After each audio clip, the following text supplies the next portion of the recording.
Hi guys, it's Rowena Miller here.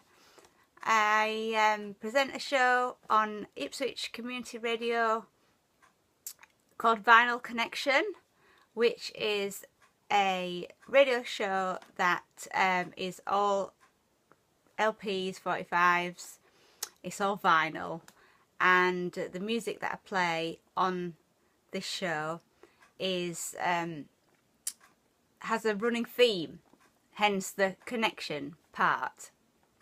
And I am just about to put my records away, and I thought that would be a good opportunity to speak to you guys about the records that I played on this week's show on Vinyl Connection. It's now Saturday night, and I did my show on Thursday evening, 5 till 6.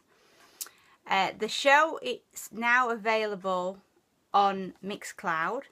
On the website you can go to, I'll put all the links in the description below.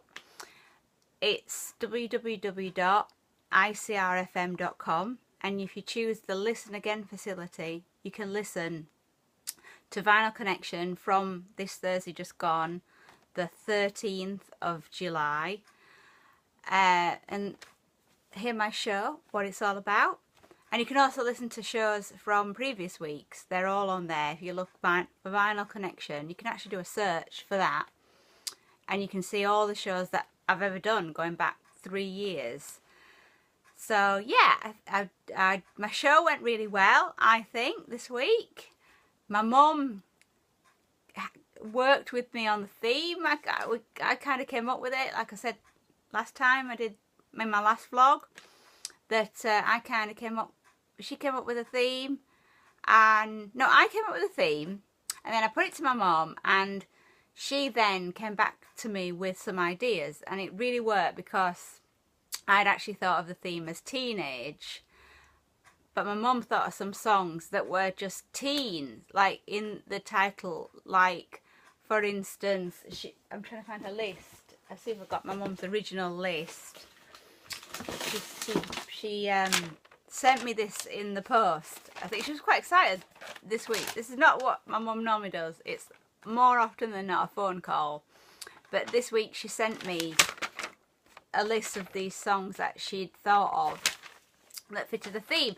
And it ended up being more just teen rather than teenage. So I slightly adapted, and it gave me I slightly adapted what I was thinking, because I hadn't even started looking at that point, what I thought about playing, and it really opened it up a little bit more, made it a bit broader, and by it being teen, as opposed to say teenage.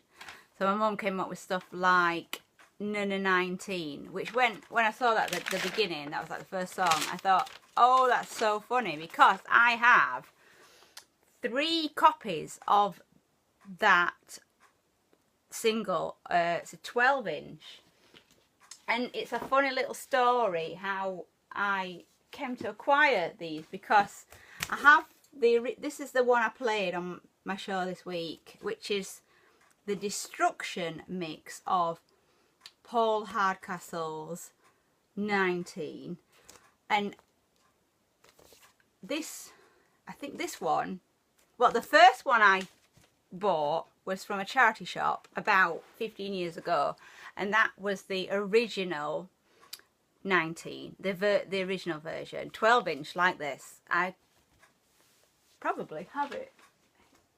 Ah, here we are. I've got it here. So yeah, I think there's a funny story that somewhere else maybe I've got the original.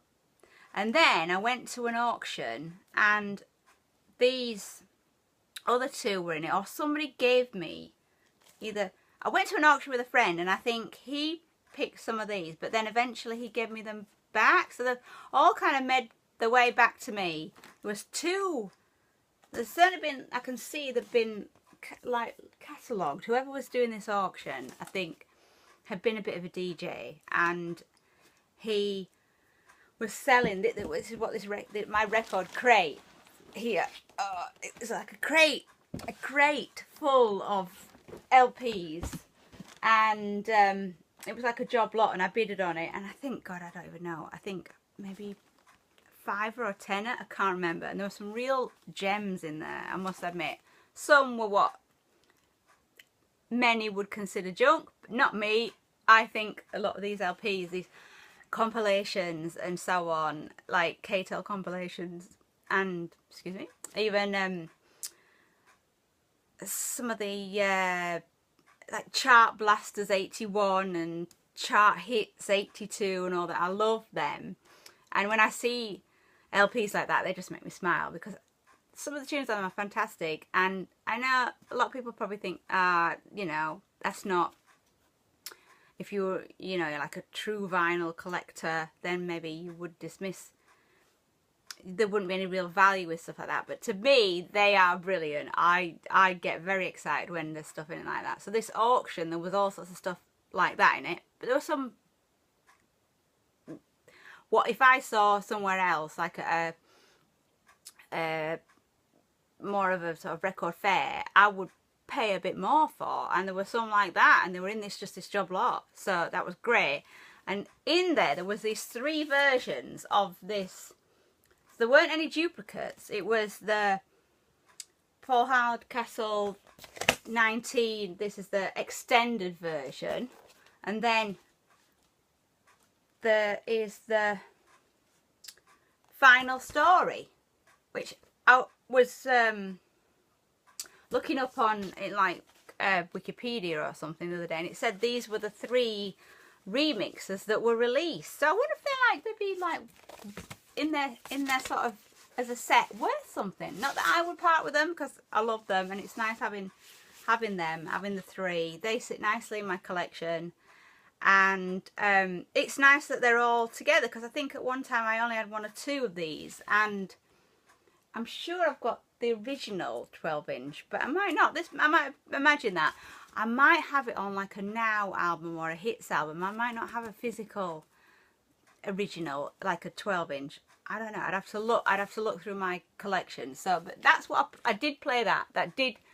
get played this week on my show. And the thing I love about Ipswich Community Radio is it is a not-for-profit organisation, and it's all the presenters are not really kind of governed in any way and told what to play, and really do have carte blanche on this radio station that promotes itself as being diverse, daring and different. Is it daring, diverse and different? I can't remember which order is it. I think it's diverse, daring and different, and they really do live up to that, and it is really nice. One of the things, when I went to do my pitch to them and we just gelled and were on the same page, I found the manager to be was that I can pretty much play whatever I want, and this is the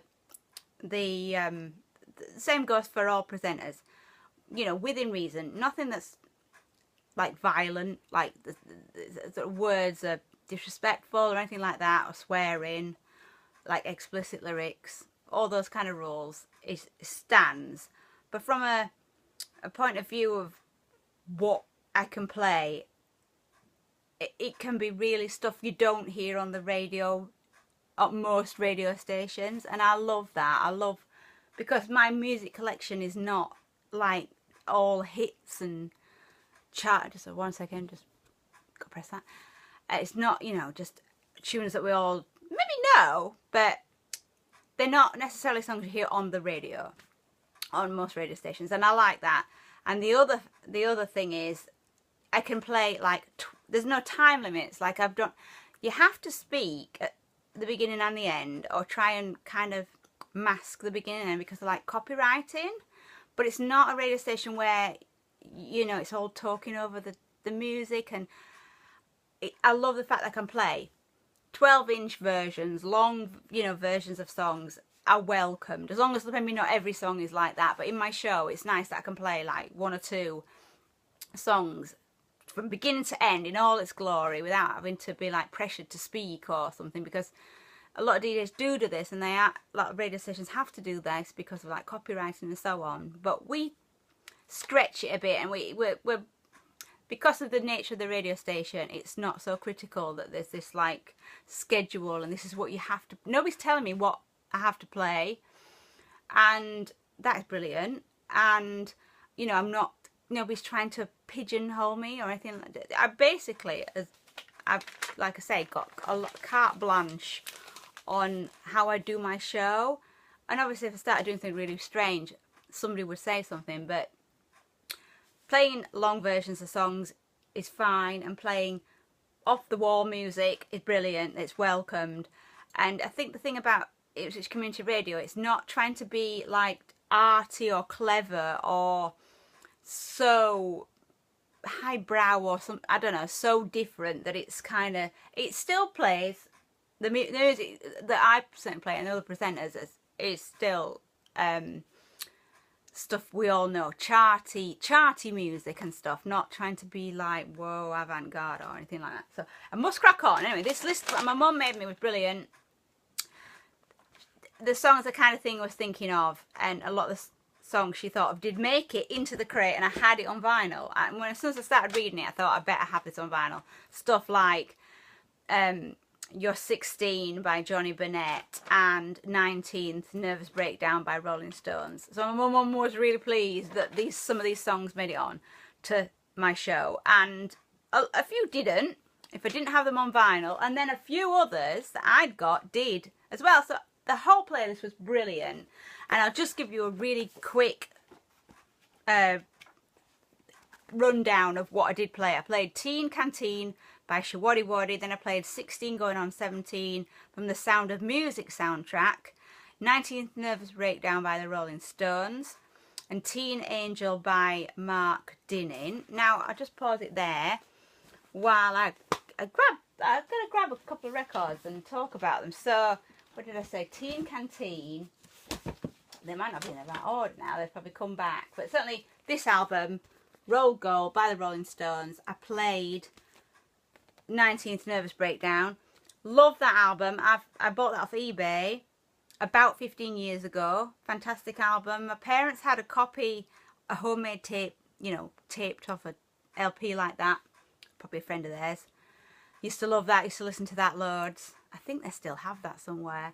And then when I started kind of seriously, now I say that very loosely, collecting records in like the early noughties, I went on eBay. When eBay first kind of started, and I bought that. And it was back in the days when you could go on and nobody else was bidding on vinyl, and it is a different story now. Certainly the last 5 years I've really noticed a difference. Can't really quite get the bargains, and can't always, you know, getting outbidded, and never used to get outbidded. So that's something I'm still getting used to. But it doesn't stop me going on there. I still do like a little look on eBay. Some of them songs I mentioned, like the Teen Angel and the You're 16, You're Beautiful and You're Mine, is from this baby. Look at this. This was it. This was in this job lot auction, this American Graffiti soundtrack. And this is when I saw this, I was like, because I'd heard of the film and I knew it had a good soundtrack, but I didn't probably know just how good it was. And I knew it was a little bit collectible, there's a little bit collectible because of it being a gatefold and this lovely artwork on the front. And it's got a lot of those songs on it, those kind of American 50s stuff that was on this was stuff like Why Do Fools Fall in Love, and a lot of the ones that my mum suggested because that's like her era. So that was that album, and I got that in that auction that went to about, it must be about 4 years ago now. The soundtrack to, I mentioned Shawaddy Waddy, didn't I? Shawaddy Waddy, that was the song I kicked off the show with, Teen Canteen. This was from the auction, I think. So the job lot from the auction. Then I played, oh wow, I've just found my iPhone case that I thought I'd lost. I thought I'd left that at the radio station. That's great, because I went into town today and I didn't buy another. I nearly did. I thought, do I get another iPhone case? And then I don't know, I thought things sometimes make their way back to me. A lot of the time, like records, there's some very funny stories which I'm going to definitely share with you over the next few vlogs on YouTube. So this is the sound